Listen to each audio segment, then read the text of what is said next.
안녕하세요, 김승현입니다. 미국에서 때 아닌 재산 싸움이 시작됐습니다. 2020년 미국 대선 민주당 경선 후보이자 억만장자로 알려진 마이클 블룸버그 전 뉴욕시장이 트럼프 대통령을 백악관에서 제거하기 위해 전 재산을 쓰고 있다고 밝히면서 본격적인 경쟁이 시작됐습니다.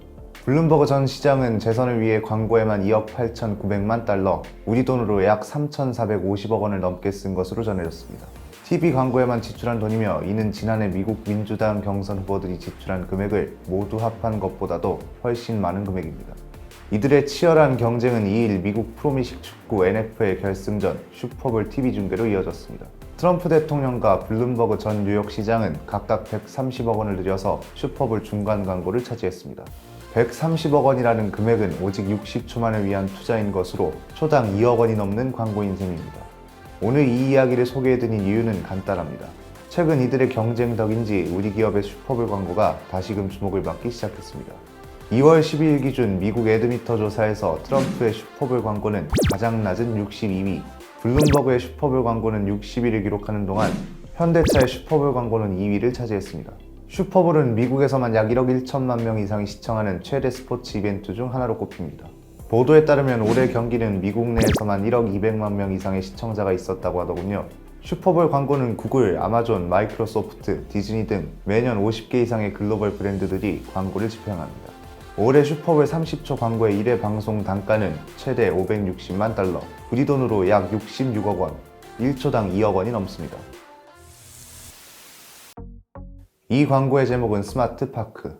정식 영어 표현인 스마트파크가 아닌데 내용을 보면 알 수 있듯 이 광고는 미국 동부 보스턴이 배경이라는 것을 강조하고 있습니다. 배경도 보스턴, 출연자는 크리스 에반스, 존 크레신스키, 레이첼 드레치, 데이비드 오티즈, 이들 역시 미국 보스턴 출신입니다. 제목에서 알 수 있듯 광고는 신형 소나타의 원격 주차 보조 기능을 소개합니다. 사실 특별할 것 없게 느껴질 수 있으나 스마트키로 원격 스마트 주차 보조 기능을 작동시켜 주차하는 모습을 본 크리스 에반스와 레이첼 드레치가 보스턴 특유의 억양으로 놀라는 과정이 중요 포인트 역할을 합니다.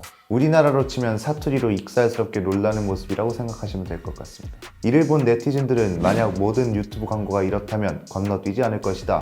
세세한 부분까지 정말 사악할 정도로 주의했다라며 광고의 완성도와 디테일에 대한 호평을 이어갔습니다. 같은 기간 기아차의 슈퍼볼 광고도 8위를 달리고 있었습니다. 기아차는 조시 제이콥스의 성장기를 광고에 담고 있습니다.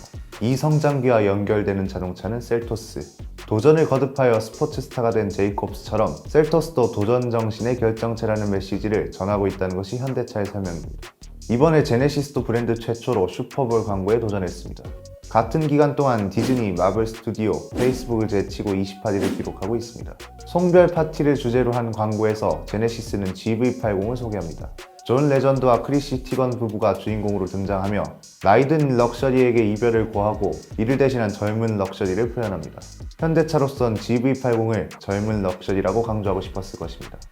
현대기아차의 좋은 광고 성적 덕에 광고를 만든 업체도 주목받기 시작했습니다. 현대차의 계열사이기도 한 이어 광고 업체는 2010년 국내 광고 회사 중 처음으로 슈퍼볼 광고를 제작해 선보였습니다.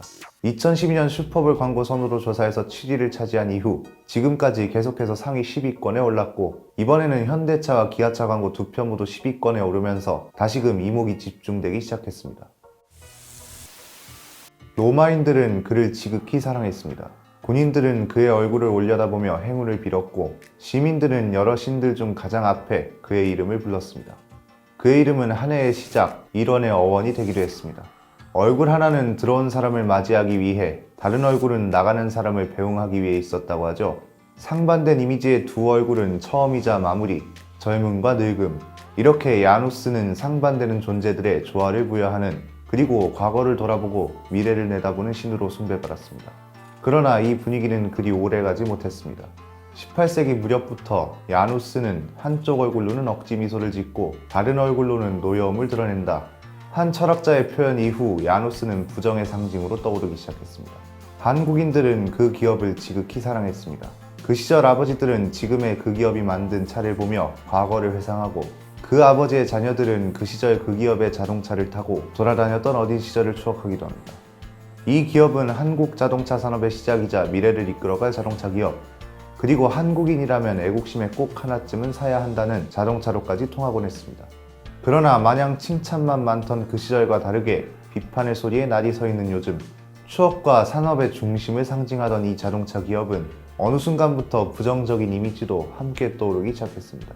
전 세계적으로 가장 큰 광고 무대에서 결코 무시할 수 없는 결과를 내놓았습니다. 이를 본 우리 시민들 역시 칭찬과 응원의 목소리를 아낌없이 쏟아붓는 한편, 그간 논란이 되었던 혹은 현재 진행형으로 남아있는 문제들이 비판의 근거로 사용되기도 했습니다.